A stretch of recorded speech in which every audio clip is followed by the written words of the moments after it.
How's it going, ladies and gentlemen, and welcome to Ironsmith Designs. I'm here in my recording studio because I felt that this was really the best environment to announce my brand new product, which you already know what it is because of the title of this video. That's right, I have designed my own audio diffusion panel. Now, before I show you the sample panel and talk about the details and the options available, I want to first talk briefly about why I decided to design my own audio diffusion panel. And well, that's because of this room. This room actually sounds really good. Before this room, I was in a room that didn't sound that good, and I just draped the walls with, absorption panels, made a dead room, and it worked great. I got great recording. But the thing is when you have a room that sounds good and you can balance it properly, your recordings are unmatched. So when with absorption, you have your 702 fiberglass and your rock wool. We know those panels are the best out there, right? So you go and you take care of your main reflection points, you take care of your bass traps, and then you still have this liveliness that you need to tame. You want to keep the openness and the breathiness and the air and all that stuff, the life, but you need to make sure that you're not getting slapped back. I noticed that in overhead, something that just hits and comes back down, and it causes some phasing issues. It can really mess up your audio. So being able to really sweeten things with diffusion properly is something that's very beneficial. The issue with diffusion that I saw when I was tuning this room was really, you look at these Skyline or Metro panels, you look at these slotted, your quadratic panels, and they take a lot of material and a lot of labor to make, so they're rightfully expensive. They're bulky, they're difficult to hang, and if you're running a small home studio, whether it's for hobby, whether you're pursuing a music career, or whether you run your home studio commercially like I do, or whether you have a smaller commercial studio, or you're an audiophile guy or gal, and you're just trying to fine tune your listening space, these panels aren't necessarily always the best option. They're not always feasible because of their size. And then you look at the alternatives, and you got vacuum formed plastic, or you have these. I used to use these big molded plastic and fiberglass things that are bulky and cumbersome. You don't have a whole lot of options to hang them, which makes them a pain in the butt. They are ugly, and they have a sound, which makes it sound like crap. Right? Your acoustic treatment shouldn't be making crappy sounds and adding terrible sounds to your recording. They're supposed to be enhancing your recording. So I wanted to create something that, one, was easy to hang, lightweight, durable, quality materials, something that gives you options on how you want to hang it. Okay, you can just go to the hardware store, buy whatever solution you want, hang it. Okay, I also want something that was functional, that was sonically neutral, and from an artistic standpoint, aesthetically pleasing. Something that looked like a 3D piece of artwork that you hang on your wall and you can look at, and it was pleasant to view. And I feel like I accomplished that with this panel, and this is what I came up with. So what you have here, now this is a sample panel. This is 8 inches by 8 inches by 3/4. Production panels are 15 by 15 by 3/4. Okay, it's unfinished MDF, so you can hang it on the wall. Easy, because it's a asymmetrical abstract design. You can hang it in any orientation, even diagonally, right?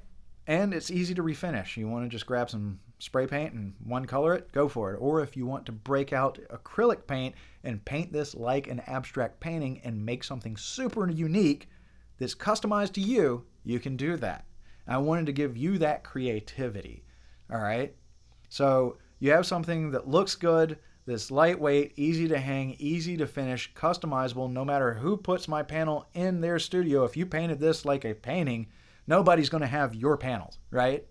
But then we get into some options, which even further allows for customization to fit your space and your desires. I can do 8 by 8s if you want, and you can set up some scatter blocks, or I can do standard 15 by 15. I can also do 15 by 30 and mirror this, or I can do 8 by 16 mirrored. I can do a 1-inch framed border around it, squared, 45-degree chamfer, or round over. Okay. I can mirror 4 boards so that you can do 15, 15, 15, 15 for a 30 by 30, or 4 8s by 16 by 16. Okay. So a lot of really cool features. If you don't want to paint it yourself, I can paint it. Standard colors would be white, gray, black, or beige. There'll be a small up fee for that. Or, you know, if you want to do something crazy like lime or fuchsia or purple, whatever, you know, hot pink, we can do that. Okay? And that'd be a little bit more than standard colors, but, you know, we could definitely do that stuff. And then once you get beyond that, because you have something that is, again, sonically neutral, aesthetically pleasing, and functional, easy to hang, we can go a step further and we can do wood. And if you look at this one, I did this in a antique stain, so it gives a weathered wood look. But you can see, like, you know, you have these deep cuts that are up to ½ inch in. So the minimal thickness that you'll have is a 1/4 inch. So these are still maintain a lot of rigidity and strength even after the carving, which is beautiful. So you have these deep pockets and crevasses and things like that that the audio can get trapped in, right? And the hard edges and these smooth round overs and things like that, and all these weird angles so that when the audio hits, it doesn't bounce back. It disperses like it should.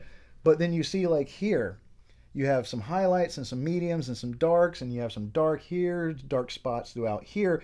All those dark spots, that's different dips and waves and wrinkles in the wood. So there's these big, heavy, chunky, you know, features on it in the carvings, but then there's these subtle deformations, these waves and wrinkles and ripples and things like that. So from a very subtle surface that still gives the audio something to spread off of instead of just straight bounce back, to these heavier, a lot of varying details in these panels that really make it just interesting to look at, really capturing that artistic side that I wanted. Now this is pine board. You can do pine if you want, but I have access to a lot of domestic and exotic hardwoods. So if you want spalted hickory or cherry wood, mahogany, maple, oak, Baltic birch, whatever, we can do all of that, right? And we can apply the same exact options that we can do to the MDF. Of course, with wood, you might not want to paint it, because if you're, you're forking out the money for, like, a really nice piece of, burl wood or flamed maple or something like that, you probably want to show off the grain of that wood. So we can do oils, stains, or dyes, and we can do live edge as well. So we can get pretty crazy, but again, standard production models are going to be 15 by 15 by 3/4 inch unfinished MDF. You can get these right now at my Reverb and Etsy store. There's links in the description below. If you want to talk about any of the options and customizations available, you can reach out to me on those stores, or you can hit me up on social media on Facebook, Instagram, and TikTok. There's links for those in the description below as well. But right now, you can go and get these on Etsy and Reverb. I hope that you are as excited about these panels as I am. Again, this is the first of many designs. I've got 2 others in the work. So I'll have 3 different panels by the end of summer, and I'm going to keep expanding on this line. So I hope that you enjoy this. I hope you jump over to Reverb or Etsy and get your panels on order today. Worst case scenario, with the pine board or with the unfinished MDF, you're going to be looking at a week lead time for these to ship. When we get into customization, take a little bit longer, but all that will be addressed in conversations. But yeah, head over to Etsy or Reverb, get your panel on order today. I hope you're as excited as I am. I appreciate your time. Don't forget to like, share, subscribe, comment, hit the notification bell, all that good stuff. And until the next video, thank you and take care.